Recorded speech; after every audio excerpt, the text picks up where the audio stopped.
Inside Story Uganda, real source of political updates.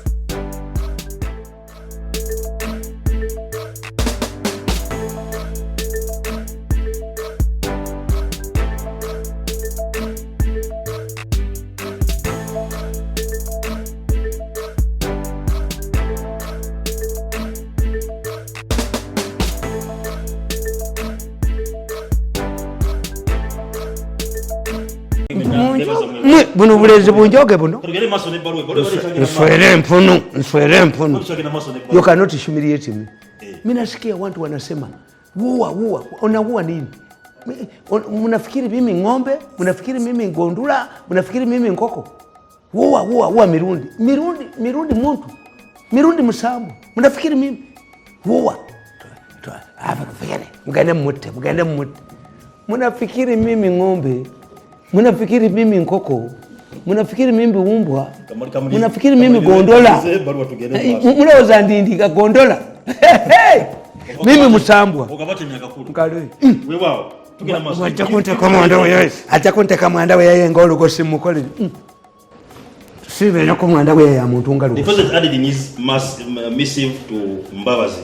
The EPDF has done its responsibility by disarming the Karamajong and Pokoto and bringing peace to the area. In order to consolidate peace, the government must resolve the problem of identification of cattle and linking each cattle to the owner, so that when it's stolen, there is no doubt as to who is the original owner.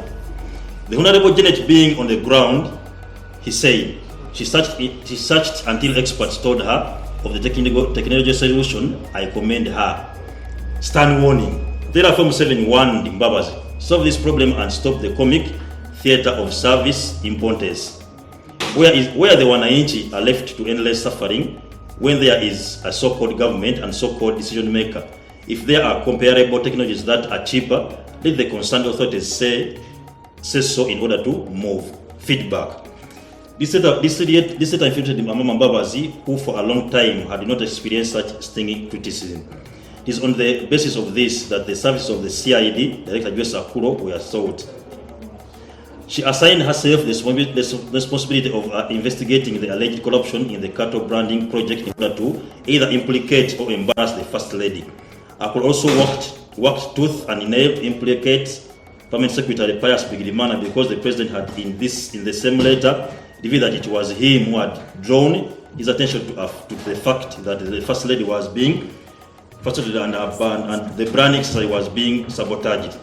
Although the president challenged Mbabazi to tell him whether the company that had been identified and approved by all the relative government authorities was overcharging, and that he, Mbabazi, in case of this, should inform the concerned authorities about alternative technologies, it did not respond. In total pursuit of personal vendetta, Akuro came up with a report which he feared to release for the last 2.5 years, implicating Bigirimana in the corruption allegation. However, after realizing that her job was at stake, Joyce Akuro has since quite calculated the report to media establishment, which in itself also points to sinister motives. Kakati kwa chimanyi, ndio kumanya government ya Museveni sinyangu kukoleramu. The First Lady was working with the Israeli companies. Nga bwakuba ekikato munte, tulina gy'ogitunda. Ekikato kijiyingiramu.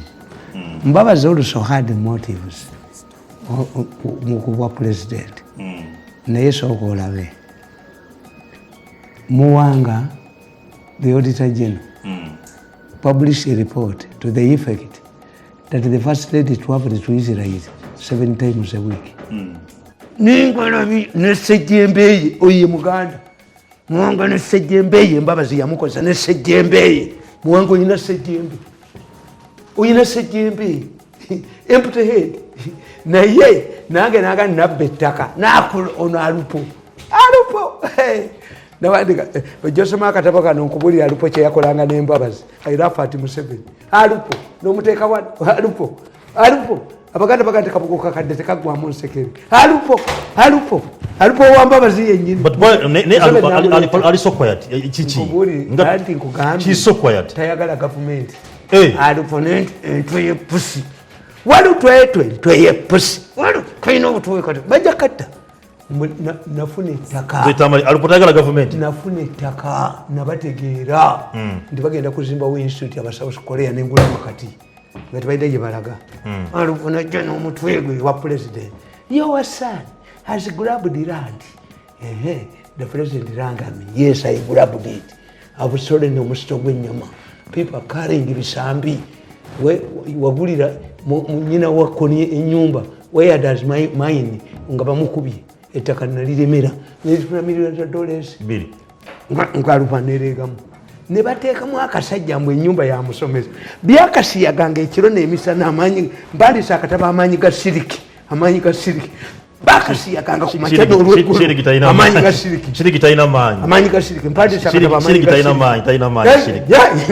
entwe yepusi netuuka n'entwe bajja katta bali kattira wano because I have evidence ate munalakawo if this government has paid a lawyer for you another government will grab you like a grasshoppers because the evidence is there timwatta abantu malwaliro ga government ngatuva ku nsonga y'ekalamoja eyo nkobulidde ne gamba nti do you know nti abakuba Museveni babe pamunda nti Kalamojja now whoever told Museveni because I know Museveni is not a dictator but appointing Tubagisi women as ministers of Kalamojja including a drama actor like Nandutu she's not is an abuse to the Kalamajongo kivumo yes kali banyize bakomiza basobola kukkiriza ebyo bikola mu Buganda omuli ono ajja ssente ono omukangabazi Petero omukangabazi oyo Abaganda bakana accept anything era omusajja bamuyita Mutaswera Mutaswera yali gundi ndoza katikiro wankole bamubuuza nti why don't you have many Muslims in Ankole Mutaswera yagamba we live that to Baganda a Muganda can be anything atono ye n'omulangira gadimba ye sente zafuna ewasale aziguliramu kigulira magala eddiba ye magala ye buli kaseera yakolera magala n'ennyumba talina talking about Buganda don't think leader of opposition egula yagenza na Kalamajongo can accept two women from Bugisu all of them are this one is suffering okuba sente mu leya oyo Gitutu yes Gitutu is discredited would have been sacked long time ago Museveni borrowed $400 million Gitutu naziba naziteeka wali do you throw a discredited woman like Gitutu to Kalamajongo families ya meetings mu state house ez'ebijambi abagambye tetulina masanyalaze ensonga ekisinga tusumbuwa ya masanyalaze nga Museveni yakwata millions of dollars njaba kubira nini lwaki yamwongera omulimu anti abaziba ate si Gitutu alina kalina ng'akulo akulo neyerega n'agenda akwata abantu genda obakwata emotoka yeefuula Mzee Tamale, speaking about Uganda, leader of opposition Mpuga, Mathias Mpuga, Mwanga Kivumbi, Alozias Mukasa, Abdekali Kawalia, bamitinze katikiro wa Buganda over the issue of Bijambia. Lwaki biri mu Buganda lwaki ensonga bagifudde political anti onayagala sente mbuba muwe ani Mpuga babirimu ne Mayiga babirimu to get money from Museveni are more powerful than Mengo. I'm more powerful, I have influence than Mengo. How? I'm telling you. Mengo yagwawo dda Mayiga yakatikira asembye yo oli musajja Muganda. I'm telling you. Ande oli musajja Muganda. Nakangabala Mayiga Baganda babagobi ate oyo Mpuga let me tell you. Mpuga is an agent of government. Why?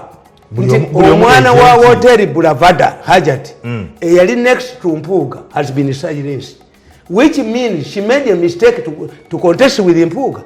Why should omwana wa Hajati wa Bulavado eyadira next to Mpuga in Masaka Museveni would have praised and appointed in a job kaboyo nono omwana ani asinza credibility omwana wa Hajati tebamuwa mulimu. She made a mistake of contesting with Mpuga owabwe ne badira Mpuga ne bamuwa emizinga ne Sempija ne bamuwa emizinga.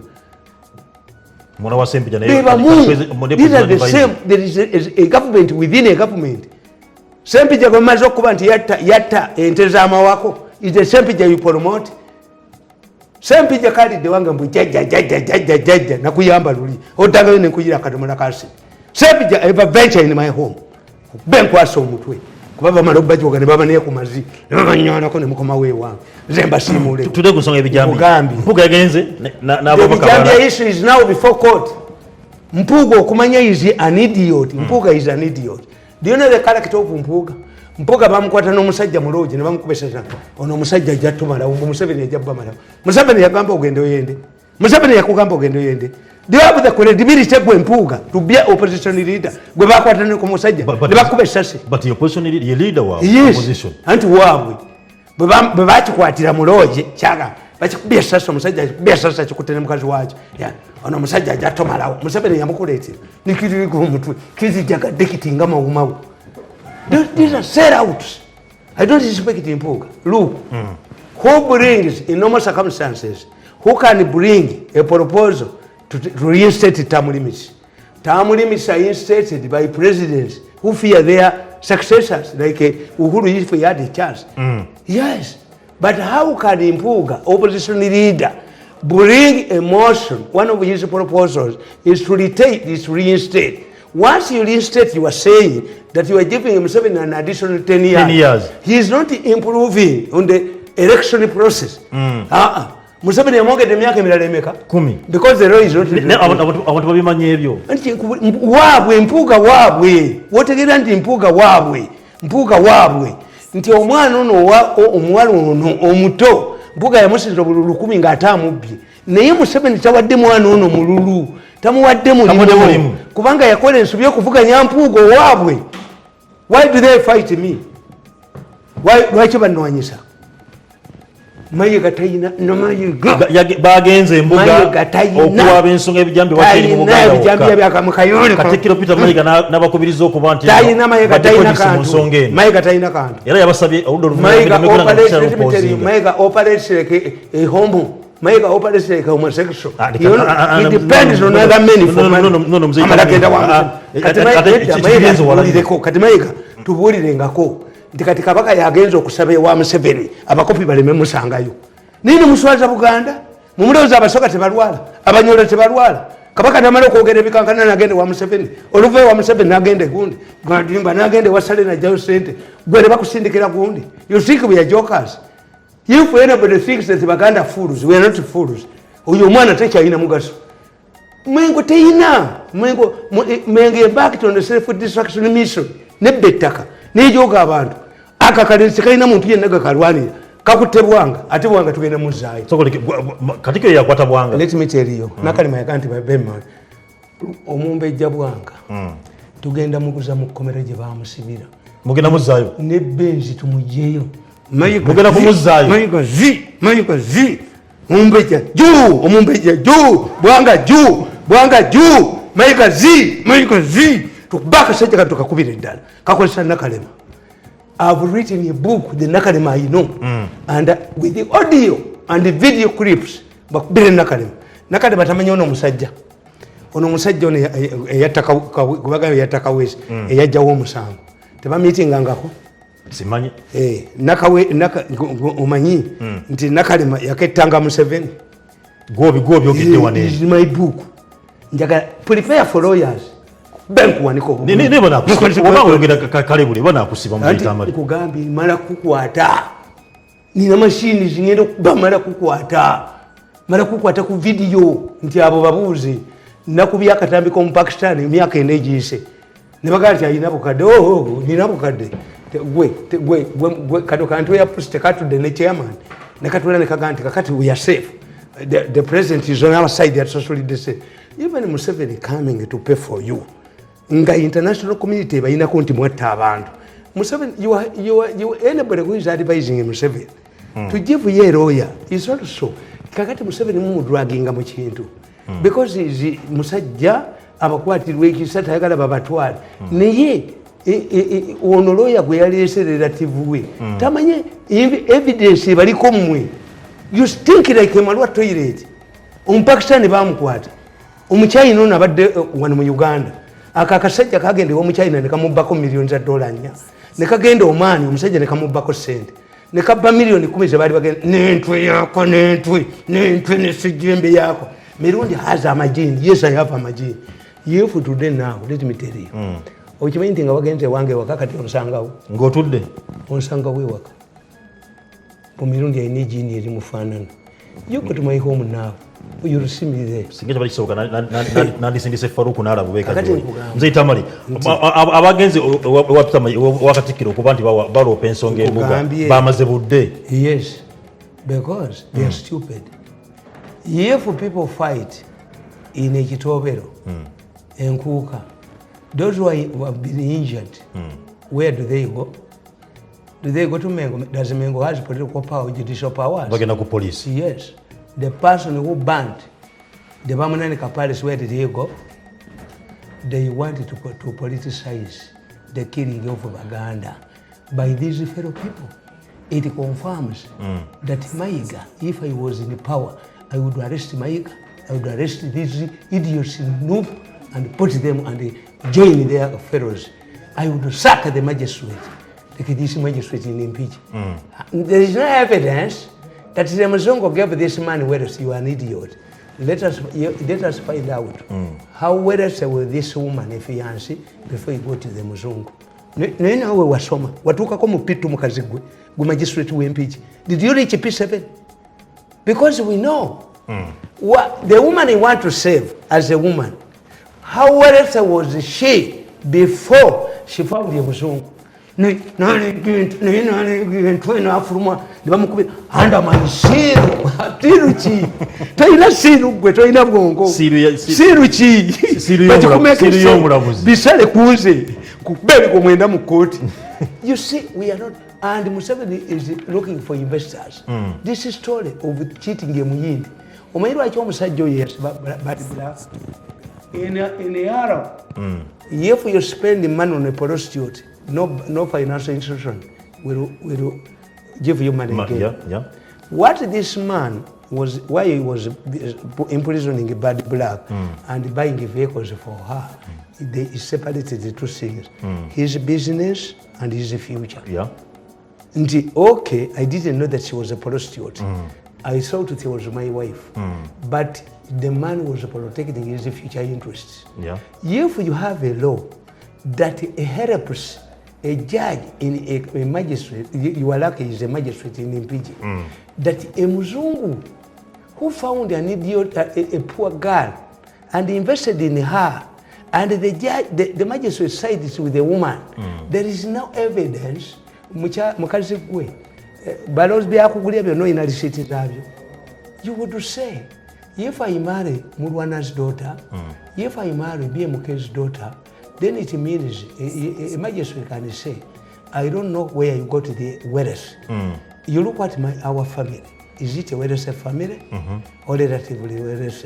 Neomula muzinatula mu chambers n'aligingalabi n'obusiru bwe adamayisiru you see we have siru because as a fair person a judge Pureto yawandika ekitabo emyaka 35 BC before Christ. He said the role of a judge, listen attentively to both sides, evaluate evidence and the person's sentence. How can you say that this woman, the Mzungu found in Uganda, there is no reason why? You would even have asked the background of the girl.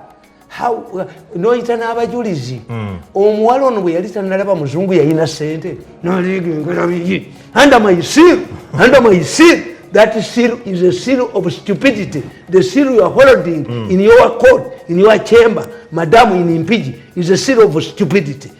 Your court stinks corruption. And is this how, if you want double wound marriages, is it how you are going to protect the marriages? Anybody who reads this judgment from this magistrate in Mpiji will run away. Ategera bano babbi bashuma n'abashuma kubanga tuvana muzaitamwe togedde kukutebwa kw'omukulu John Sanyu Katulamu yali prime minister wa Toro yateereddwa olumena okuba nti amaze emyaka 2 ng'ali mu kkomera musajja yasibwa omwaka gwali gwa 2021 mu mwezi gwa September lwali naku mwezi ali 11 omwami ono yasibwa nga achajinga emisango gy'okuba nti no ya financinga naye yatoyoyeka okutta ne reporter wange yamwasa omutwe ne bano ba Mirundi yabatta. Because if you don't know, me I knew. Nti muchiyigiremu bati bayina amaso naye tebalaba. Do you think it is by coincidence that Wakasis Lwakasisi killed 3 people in Mbarara. One of them was Dr. This permanent secretary of Health. What about Joka? Bandit Ditch one day. Dr. Diana. Dr. Diana. Abana Baggage and Ministry of Health. Mirundi Media Consultants. Never J. one day, a man who was lawyers. They were set in the company. Me, natural case.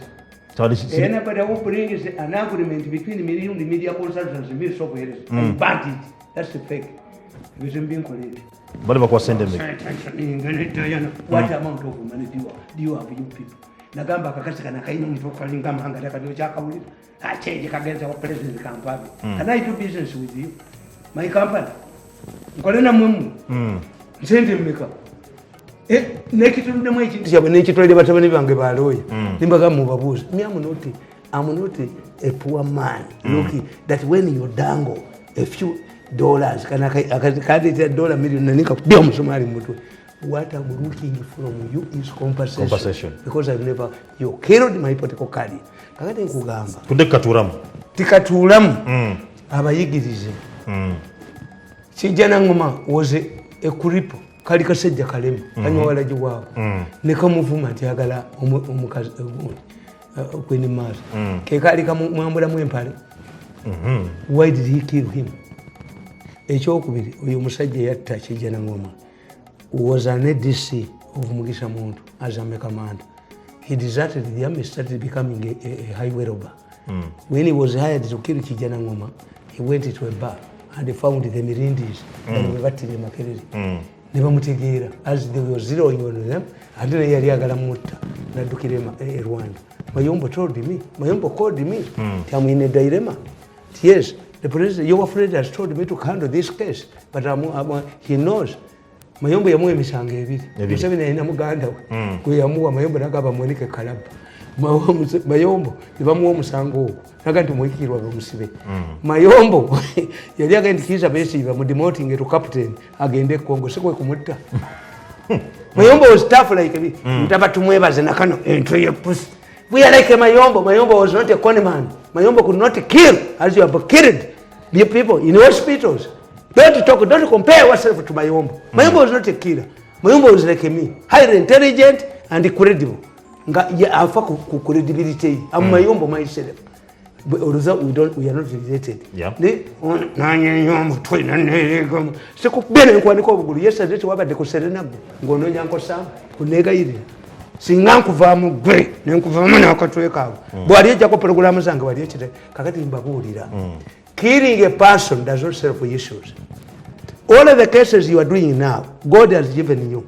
Katonda abalaze bina masoneti bidaba.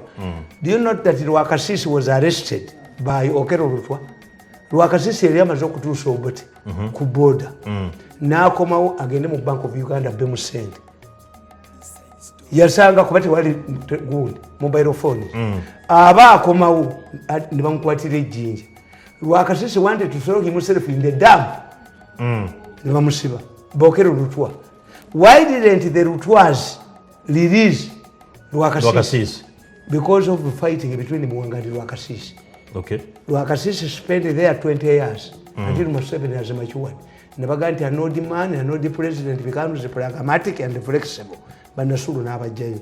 Babiri kadebani. Sebirumbi yamutaleka simwobula. Kati okitegedde. Nti Lwakasisi killed the people to consolidate his government, but it was his government that put him in Ruzira. Muwanga, who had become prime minister of at that time, and Okero Rutwa were all UPCs, but belonging to different factions. Okay. Omuyikirwa, what told? In spite of the influence he had, this crippled man used to say, the TV ya Wakabaka, and he ya Wakabaka. Nebaganti ye yamuse kubayagala omukazi. Laba akasajja ne kamprovoking into battle. Abataka betolo ne baga no, we cannot subject our king to a postmortem, exonerating him. He went ahead and killed this innocent man. Yeah. I spent how many years? 20 years. Abana beyaliza dali bazala. He's going to be haunted throughout his life. If it is true that this man who was killing women, ngabateka museptic tongue, it's the police that must be arrested. side must be, don't blame this man. How could this man kill people? What were the investigations? Oyo omusajja nze bwe nategedde nti ali mu faamu y'aba accountants. Either Museveni alina omulimu gw'ayagala omuwa oba alina bye investigations kwe kumugirayo. Because is it a new government? Nabagamba nti the problem of Museveni's government is that we have overstayed in the power. All of what we want to do would have been done by another government, reviving over the railway. But you chased people from railway. You sold the railway to Rift Valley. Now that you have got oil money, you are talking about reviving the railway. The same people. Because you want to take money. You killed the UTC. You are the same people.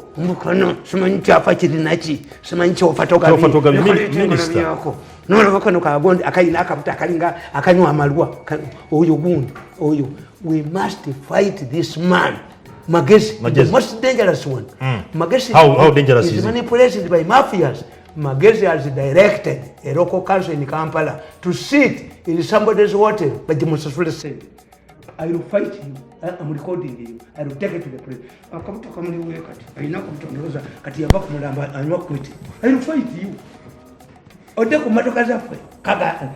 We want to in Tama because they are bringing buses, and this is oil money. Next time, I wrote a book about the oil cars. Oil cars. Oil, as I said on Sunday, nobody knows the actual value of oil underground. There is no technology. The DB estimates, that's why in Uganda is so down. Because all the companies have been selling their shares. 2 cases involving oil are only handled in London.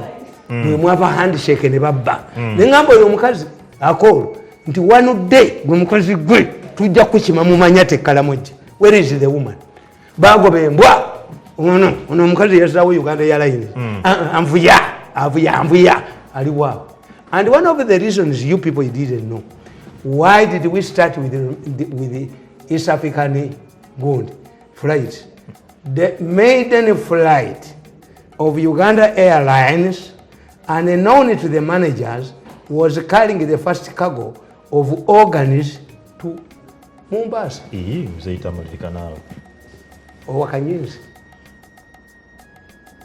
maiden flight? Yes. These planes were put there. The organ trade was from Zambia, South Africa, Sudan, Libya. Ye center yajo organize kati baleta Uganda Airlines etambuze Museveni yalita kimanyi nti these organizers omanyi ko omuntu wagula wawulira akatambi ngenda kakuwaako hona levo bamujena wano bamutadde wali akasajja kaga nti consignment yakumeka yakusatu mulinde yokuna. And I know if you people you don't handle me well and you cannot kill me. Mimi nasikia watu wasema uwa unaua nini? Mimi ng'ombe, mimi nkoko, mimi gondo. Tukinakuwa tuberekereza nga tusiura, nenga tusiura. Let me tell you. I know where the consignment that was supposed to go, this man was supposed to take to Mombasa where it is. Elimo organism anywhere. I know where it is. Yes. I know where a container containing organs, human organs, where it is. If you mishandle me. Manje bajikwese. Bako mkuatisi, mimi nataka pesa, sitake matatizo, sitake kazi ya serikali. No. Sitake kazi ya serikali, sitake kesi, mimi nataka pesa peke yangu. Nasikia uwa Mirundi. Kwa nini unaua Mirundi? Mukadde tugenda tuberekereza program ya Sharp Talk sigenda kubanga nsuko waneno. Ngenda kubambaleka olunaku olwaleero. Mirundi musambwa. Tugenda batubira mu sports ne mwana mama jonna bulime wamu ne saika scene sekalala. Mukama bakumenda mbebaza baddeko okuva itandikira paka 2 messages nabadde ku Facebook ne ku YouTube.